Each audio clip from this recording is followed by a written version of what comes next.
आम सीधा सड़क आपन को बलदेव जीव मंदिर परिसर को नहीं जाऊँ जो केन्द्रापड़ा जो आम सहयोगी संतोष अपेक्षा कर रही आमको संतोष आसंता काली महाप्रभुंकर घोषयात्रा रथयात्रा से केमती परिवेश रही जदि भक्त आपण पाखे उपस्थित अच्छा केन्द्रापड़ावासी किसी उपस्थित अच्छा से प्रतिक्रिया नियंतु जे अनुभूति जगन्नाथ केमती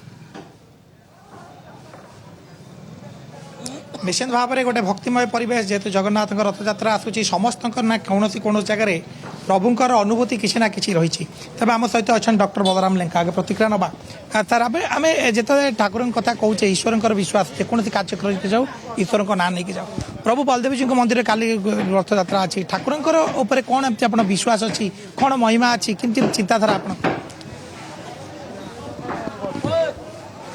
हेलो मु ठाकुर को एत दिन पाई 15 दिन पर पाई ठाकुर धन्य मु कृतार्थ हो जाइए ठाकुर कमनीय मूर्ति मते बहुत मुग्ध करछि मोर अनुभूति विराट अनुभूति अलौकिक घटना 2022 मसीहा एप्रिल मास शेष सप्ताह मु सब खाता देखुए केन्द्रापड़ा कॉलेज रे मु चीफ थाए मोर से दिन मु घरे थाए ऊपर तलारे से दिन 10:30 है एपर्यंत खाइनी से खाइबा भितर तरतर हो देखली बाथरूम रे मली बसी तेणु सर पकईदेली सर पकईदेला गोड़े लगेगा सी सीट पड़े बाथरूम में पड़े किंतु जिते टाइल रे गोड़ देछि से पड़गली सेन्स पड़ेगा माने ये माने ये डाण आखि फुटीगला आउे रक्ताक्त हो सेन्स पड़ जापर मत किए जड़े नहीं से घर फैन अच्छी मोर मन अच्छी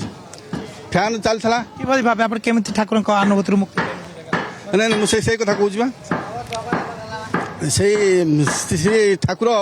प्रत्यक्ष देवता से प्रत्यक्ष देवता दियो प्रत्यक्ष दियो मत नहीं से फैन तले से घरे ये घरे पड़ी से घरे नहीं मत थोदेला मु जानी पारे केत घटना माने जिते सेन्स पड़ जाइए से भाव जिते ठाकुर भक्तिमय कि भाव चिंताधारा जिते आप अलौकिक जिन निश्चित भाव में आप आसती ठाकुर पाखु कौन विश्वास रही ठाकुर ठाकुर प्रति मत एतिक विश्वास अच्छी जी जितेबले जो मुहूर्त ठाकुर पाखे पहुंचब ठाकुर तार मनस्कामना निश्चय पूर्ण करमिति कि मु 1999 मसीहा बात्या पूर्व थे जो बात्यार सब घर द्वार गछ डाल सब भांगी पड़ी था मोर मन चिंता होता है मु ठाकुर को दर्शन करने जी से ठाकुर आउ रास्तार आसला बेलू बहुत कटकणा सहित पहुंचली से पहड़ पड़ा समय हो जाए मु भाविली एत कष्ट करके ठाकुर पाखे आसी पहुंची मुझे ठाकुर को दर्शन हो पारि कि ना जदि भगवान प्रकृत में भक्त रही निश्चय से मो अपेक्षा करते आसिक पहुंचली महा आनंदर सहित मु देखली ठाकुर को पहड़ पड़नी मत जड़े नना आसिक कहले ठाकुर निश्चित भाव में अनेक किसी अलौकिक महिमा रही